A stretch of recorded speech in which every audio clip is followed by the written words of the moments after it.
God of War Ragnarok is inching ever closer to its release date, and as each day passes, more and more fans are preparing themselves for what could be the most powerful gaming experience in recent memory. So if you're already a fan of the God of War franchise and you just want a recap of the story, or if you're new to God of War and simply want to know what's going on before picking up God of War Ragnarok, then keep watching, as today I'll be breaking down everything you need to know about the story before journeying into the 9 realms this November. Naturally, this means I'll be diving into heavy spoiler territory about the most important story beats. Also, for the sake of not making this video several hours long, I've elected to gloss over a lot of things and skip certain elements that aren't entirely necessary for the sake of understanding the story, so have that in mind.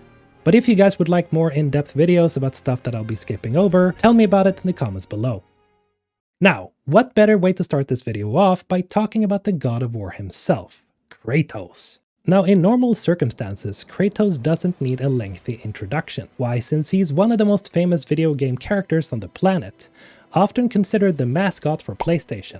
Kratos' history is pretty long, and his character is thoroughly fleshed out throughout a slew of games. But here are the basics. Kratos was born in ancient Greece in the city of Sparta, and throughout his young life, Kratos would grow to become a great Spartan general that constantly led his armies to victory wherever he went. Well, until Kratos and his army fought against the barbarian king Ulrich and his own army. Ulrich proved to be a worthy foe, so much so that Kratos had to call out to the then reigning god of war, Ares, as he then asked for the power to strike down his enemy. Ares! Destroy my enemies, and my life is yours! And so he's given power and more, as Ares gifts upon Kratos the Blades of Chaos, weapons that will become Kratos' signature arms, as well as the banes to his existence. Now, calling upon Ares would prove to be a mistake in the long run, however, as Kratos became a living weapon, blinded by the power of Ares, until one day when he together with his army invaded a village and slaughtered its inhabitants. It wasn't until he brutally killed the last victims that he realized what he'd done, as in his bloodlust he had just murdered his own wife and daughter without realizing it. Because of this, the village oracle cursed Kratos to forever wear the ashes of his dead family as punishment for his deed, and from that day on he would be known as the Ghost of Sparta. However, Kratos would serve the gods of Greece for 10 years until he finally renounced his allegiance with Ares and decided to go on a personal mission of vengeance in order to kill the god of war. However, even after succeeding in killing his former master and taking his place as the god of war, Kratos would continue to live in torment because of what he'd done. And after having isolated himself from the other gods, Kratos led Sparta in conquest of Greece. This was something that started to worry all the other gods of Olympus, until the king of the gods himself, Zeus, decided to step in. While Kratos was busy destroying the city of Rhodes, Zeus, disguised as an eagle, zapped most of Kratos' godly powers and used it to infuse the Colossus of Rhodes. Now, Zeus, being a sneaky bitch, offered Kratos the strongest weapon in existence, the Blade of Olympus, and by infusing his remaining powers, including his immortality, into the blade, Kratos managed to destroy the Colossus at last. Having all of his energy spent fighting the giant statue, Kratos was on the brink of death. And as Zeus revealed himself to be the mastermind behind the entire ordeal in order to get Kratos to kneel, Kratos instead refused, but in so doing doomed his entire army to be slaughtered by Zeus, and in his dying breath he swore that Zeus would pay. And pay he did, as after having fallen to the underworld, Kratos was assisted by the Titan Gaia in his pursuit of revenge. And after literally climbing out of hell itself, Kratos would wage a bloody one-man war against all the gods and armies of Olympus, even going so far as to killing the Sisters of Fate and going back in time to stop his own death taking place at Zeus's hands. During his first fight with Zeus in God of War 2, Kratos learns from the goddess Athena that Zeus is his father after having accidentally stabbed her instead of Zeus, after which Zeus flees like the bitch he is to Mount Olympus. Now, Kratos finding out that Zeus is his father could make you think that he might reconsider his mission of revenge. But nope. After brutally slaughtering most of the gods of Olympus and subsequently causing the end of the Greek world with his own hands, Kratos fights with his father one last time and literally kills Zeus so hard that his own ghost tries to kill Kratos only for Kratos to obliterate the soul of Zeus entirely. Now, as you can see in this beautiful cutscene, Kratos single-handedly destroyed, well, mostly everything in the Greek realm. And at the end of God of War 3, it's believed that Kratos died after his battle with Zeus, having freed the world of mankind from the power of the gods, which is basically a good thing since most gods are assholes. However, Kratos' journey wouldn't end there, as after the events of God of War 3, Kratos still lives and journeys across the world in order to rid himself of the memories that still torment him. He even finds himself in Egypt at one point, where he learns that there are many other gods outside the lands of Greece. This is also where he comes to understand that he can never part from his blades of chaos, as much as it pains him to use them.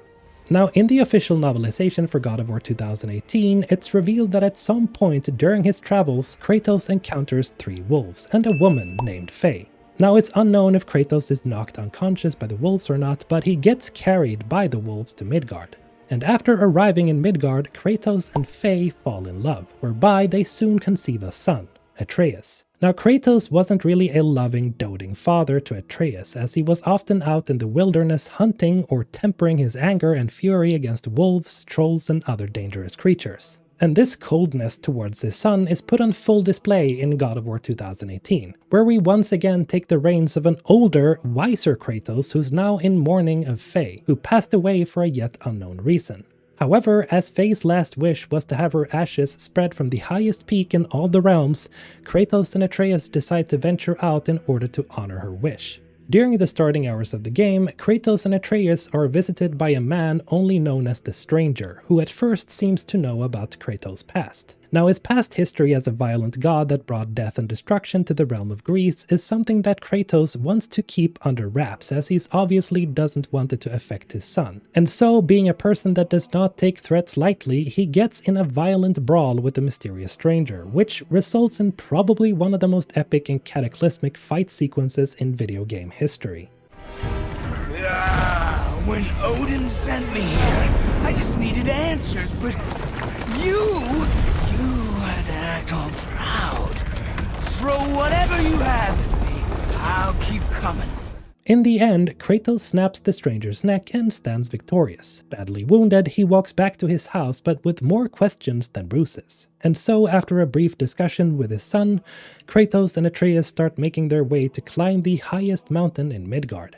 Throughout their journey, they meet several friendly individuals, like the Witch of the Woods, the Dwarven Huldra brothers, Brock and Sindri, and the World Serpent himself, Jormungandr, who proves to be a very friendly giant for once. All of these lend a helping hand to Kratos and Atreus as they make their journey to the mountaintop. However, their journey isn't easy, as they have to travel to several different realms to obtain the tools they need to reach their destination.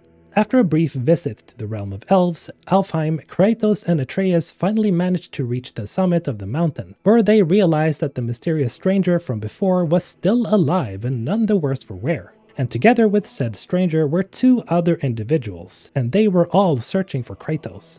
However, after the trio disappears, Kratos and Atreus continue their climb to the top, only to meet with the wisest man in all the realms, Mimir, who was previously being questioned by the trio. Now, Mimir is another friendly face, one who becomes a constant companion for the rest of the game, as Kratos decapitates Mimir's head from his body on his own request, only to have the Witch of the Woods, now revealed to be the goddess Freya, reanimate him but without his body. Of course, this revelation of Freya's real identity deepens Kratos' distrust of others and especially of Freya, because as we all know, he really dislikes gods. You're welcome! However, this was not the only revelation they received from Mimir, as it's revealed by our new favorite companion that the highest peak in all the realms is not in Midgard, but in the realm of the giants, Jotunheim. And so, Kratos and Atreus have their work cut out for them as they search for a means to open a portal that could take them to Jotunheim. Now, with Mimir at their side, a lot of context about the Norse realm can be gained from his countless stories. As an example, Mimir explains how at the root of everything that's going on, Odin, the king of the Norse gods, seems to be the culprit, as he's attempting to prevent Ragnarok from happening in order to prevent his own death. This explains why most of the giants are extinct, as Odin views them as a threat, and so he uses his firstborn son, Thor, as a weapon to destroy and kill everyone and everything he sees as such. This, in essence, shows us that in the God of War universe, the Aesir gods are assholes, for a lack of a better word, while the giants are commonly described as a good and honorable people. Now, as Kratos and Atreus journey through Midgard once more, they are beset by the sons of Thor, Magni and Modi, whereupon Magni gets killed by Kratos, causing Modi to flee. Their troubles don't end with the sons of Thor though, as Atreus starts showing more and more signs of sickness, a sickness that you see signs of earlier in the story. And at a point, Atreus collapses into a coma, which causes Kratos to panic. And through the help of Freya, Kratos realizes that the sickness is caused by Atreus rejecting his godhood since he believes himself to be a regular mortal person, which he very much isn't. Essentially, the power that runs through his veins threatens to overload him and possibly killing him if he does not learn of the truth of what he is. So, on the order of Freya, Kratos ventures back to his house and reluctantly binds the Blades of Chaos to his arms once more in order to brave the freezing cold of Helheim, the realm of the dead. All so that he can retrieve a special heart that might help Atreus awake from his coma. And so, Freya brews a special potion through the heart, which results in Atreus waking up. And after some slight reluctance, Kratos opens up to his son about his true identity, making Atreus realize that he's a god. Can I turn into an animal? Can you turn into an animal? No. No, I do not think so. Immediately after this, Atreus starts showing signs of aggression, something that results in him stabbing Modi, the second son of Thor, seemingly killing him. Kratos, however, showing a surprising amount of character growth, disapproves greatly of Atreus' behavior, culminating in some family drama when they have to fight the stranger once more, who it turns out is none other than Balder, the Nordic god of light. And later on, in another major revelation while Kratos and Atreus are making their escape from Helheim, it turns out that Freya is Balder's mother, and just like in Nordic mythology, she used powerful magic to essentially make Balder invulnerable, which explains why Kratos haven't been able to kill him. However, this resulted in Balder essentially losing all sense of touch and feeling, making him hate his mother as he cursed her for the gift she had given him. All of this culminates in one epic final battle between Kratos, Atreus, Freya and Balder, and in a final twist of fate, the spell causing Balder's immortality gets broken when he punches Atreus, as his fist gets pierced by Atreus' mistletoe strap. And just like in the mythos, Balder's one weakness turns out to be mistletoe. And so, father and son team up to defeat Balder once and for all, and so they do. But before they can finish their fight, Kratos shows off a surprising development in his personality, as he first shows Balder mercy if Balder promises to not hurt Freya.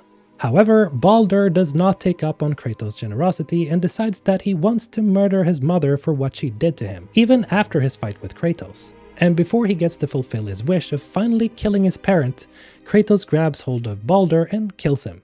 Now this is probably the most important part in the story, as Balder's death is prophesied to trigger Fimbulwinter, a winter that preludes Ragnarok, the end of the gods. Freya does not take kindly to the killing of her son, however, and so she swears that she will have her revenge on Kratos soon enough.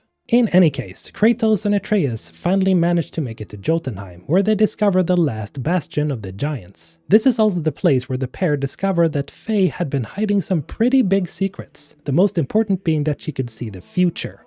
Essentially, Kratos' wife and the mother of Atreus knew of the events that would take place, and in the end it's revealed that Faye is short for Laufey, who in Nordic mythology was a giant and the mother of Loki. Speaking of which, we also get the revelation that Atreus is in fact Loki, which raises even more questions for both Atreus and Kratos. This is also where Kratos puts two and two together as he realizes that Balder wasn't looking for him, but for Faye, on the order of Odin. However, as she died before Balder could find her, he had to deal with Kratos instead. The final revelation is that of a mural of a distraught boy holding what looks like a bald man with tattoos, which points us in the direction that the story might be heading. Finally, the pair spreads the ashes of Faye as we see the landscape below littered with the bodies of giants. Giants that had all been slain by Thor, the god of thunder and strength. And so Kratos and his son make their way out of Jotunheim and journey home to their house, pondering on the meaning of all the revelations in Jotunheim. However, things are not yet over, as Atreus, or well, Loki, has a dream of the future where they are greeted by none other than the Slayer of Giants himself, Thor, in a scene that we actually see in the teaser trailer for God of War Ragnarok. Are you a calm and reasonable person? And that is essentially the story so far, up until the launch of God of War Ragnarok this November the 9th.